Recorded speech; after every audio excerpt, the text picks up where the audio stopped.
के मन में ये सुनने की जिज्ञासा हुई कि ब्रह्मा जी ने प्रजापतियों को जन्म देने के पश्चात जीवों की उत्पत्ति के लिए क्या किया और साथ ही प्रजापतियों ने अपने पिता के आदेश पर किस प्रकार उत्पत्ति आरंभ की। इस प्रश्न के उत्तर से मैत्रेय ऋषि ने सृष्टि के आरंभ में जीवोत्पत्ति का वर्णन किया। जब महाविष्णु के दृष्टिपात तथा काल के प्रभाव से प्रकृति के गुणों में हलचल होने लगी तो उस समय महतत्व अर्थात भौतिक तत्वों के पूरे समूह की उत्पत्ति हुई। इस प्रकार 3 प्रकार की मिथ्या अहंकार ने जन्म लिया। मिथ्या अहंकार से 5 स्थूल तत्व पृथ्वी, जल, अग्नि, वायु और आकाश, 5 सूक्ष्म तत्व अथवा तन मात्राएं शब्द, स्पर्श, रूप, रस और गंध, 5 ज्ञानेंद्रियां आंखें, कान, नाक, जिह्वा और त्वचा और 5 कामेंद्रियां उत्पन्न हुई, वाणी, हाथ, पैर, गुदा और शिशन। भगवान की इन शक्तियों के संगठन से एक चमकदार अंडे की सृष्टि हुई। वह 1000 वर्षों तक कारण सागर के जल के भीतर अचेतन अवस्था में पड़ा रहा। तत्पश्चात भगवान ने गर्भोदकाशयी विष्णु के रूप में अपना विस्तार किया और ब्रह्मांड के भीतर प्रवेश किया। भगवान अपने ही पसीने से बने समुद्र में लेट गए।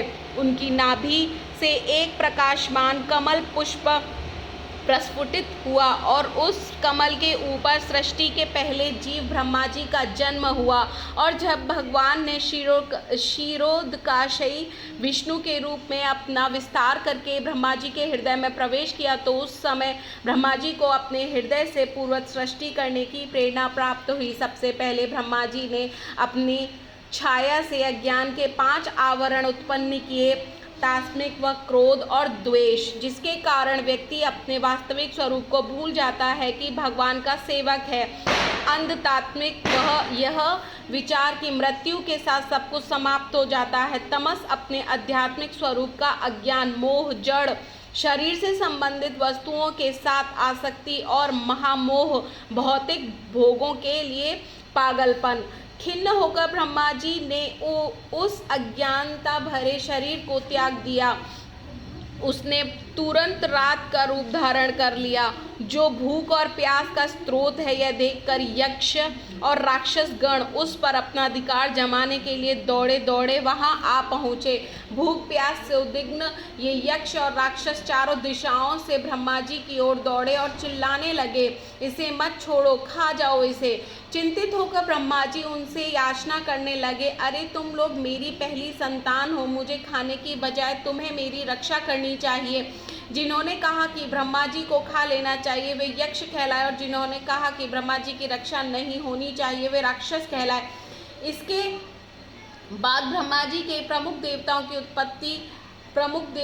उत्पत्ति की जो स्वयं अपने सतोगुण तेज से चमक रहे थे। जब ब्रह्मा जी ने उनके समक्ष दिन के प्रकाशवान रूप को प्रस्तुत किया, उन्होंने खेल खेल में उस पर अपना अधिकार जमा लिया।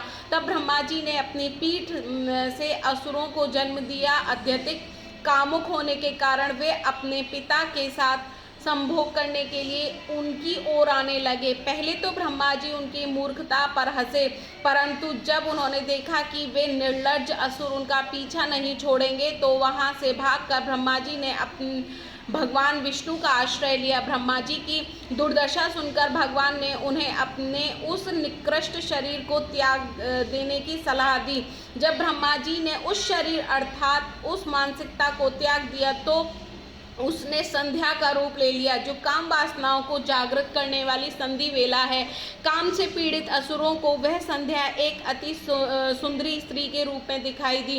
उसके पैरों में बंधे नुपुर खन खन कर रहे थे और उनकी मदोमंद आंखें नशे के कारण चौड़ी हो गई थीं।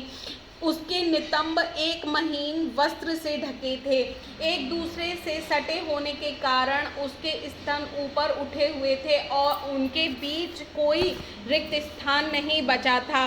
उसके होठों पर एक आकर्षक हंसी नाच रही थी और वह चंचल चितवन से असुरों की ओर देख रही थी। उसे देखते ही सब असुरों की विषय वासना भड़क उठी और वे उनकी सुंदरता के गीत गाने लगे। हे सुंदरी, तुम कौन हो? हम काम पीड़ितों के बीच अपने बहुमूल्य यौवन का इस प्रकार प्रदर्शन क्यों कर रही हो? गेंद से खेलते हुए तुमने अपनी भाव भंगिमाओं से हमारे मनों को बुरी तरह विचलित कर दिया है। प्रतीत होता है कि तुम्हारे भूरे पूरे स्तनों के भार से तुम्हारी छरहरी कमर थक गई है। बुद्धि पर पर्दा पड़े उन असुरों की संध्या को आकर्षक स्त्री समझकर उसे पकड़ लिया, परंतु वे नहीं जानते थे कि उनका वही हाल होने वाला है जो अग्नि का आलिंगन करने के लिए उड़ रहे पतंगे का होता है। तब गंभीर हंसी हंसते हुए ब्रह्मा जी ने अपनी कांति से गंधर्वों तथा अप्सराओं को उत्पन्न किया। जब उन्होंने चंद्रकांति से युक्त अपना वह शरीर त्यागा तो विश्वावसु और गंधर्वों ने उसे स्वीकार कर लिया। तत्पश्चात ब्रह्मा जी ने अपनी तंद्रा से भूत पिशाचों की सृष्टि की, किंतु उनके बिखरे बालों तथा नग्न अवस्था को देखकर उन्होंने अपनी आंखें मूंद ली। जम्भाई के रूप में त्यागे ब्रह्मा जी के शरीर को उन भूत पिशाचों ने अपना लिया। इसी निंद्रा के फलस्वरूप व्यक्ति के मुंह से लार गिरने लगती है। ऐसी अशुद्ध अवस्था में लोगों को देखकर ये भूत प्रेत उनके शरीर में प्रवेश कर जाते हैं और इससे उन लोगों को भूत से ग्रस्त माना जाता है। तब ब्रह्मा जी ने अपनी नाभि से प्रकट एक अदृश्य रूप द्वारा सांध्यों तथा पितरों की रचना की।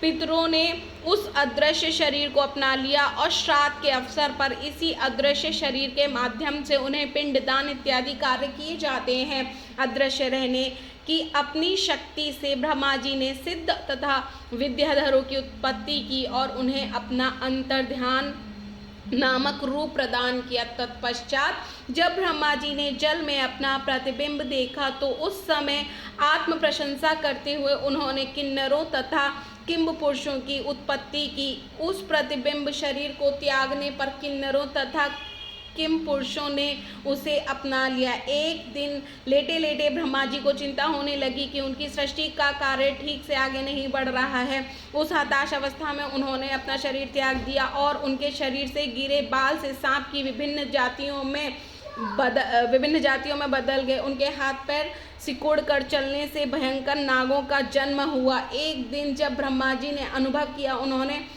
अपने जीवन का लक्ष्य प्राप्त कर लिया है, उस समय उन्होंने अपने मन से मनुओं की उत्पत्ति की और उन्होंने स्वयं अपना मनुष्य शरीर प्रदान किया।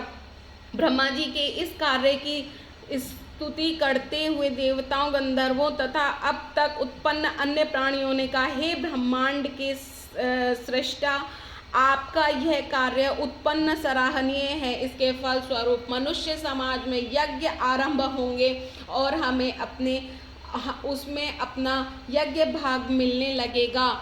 तत्पश्चात ब्रह्मा जी ने ऋषियों की उत्पत्ति की, जिसका कार्य समाज में अत्यधिक प्रगति का आदर्श स्थापित करना है। उन्होंने अपने इन प्रत्येक पुत्रों को अपनी देह का एक भाग दिया और इस प्रकार वे गहन ध्यान, योग, सिद्धियों, तपस्या, ज्ञान, वैराग्य से युक्त बने। तो दोस्तों, आशा करती हूँ आपको ये पाठ पसंद आया होगा। अगर आपको ये वीडियो अच्छी लगी हो तो वीडियो को लाइक करें, चैनल को सब्सक्राइब करें, फ्रेंड एंड फैमिली के साथ शेयर करना ना भूलें। मैं मिलती हूँ आपसे विद अ न्यू वीडियो। तब तक के लिए राधे राधे, जय श्री कृष्णा।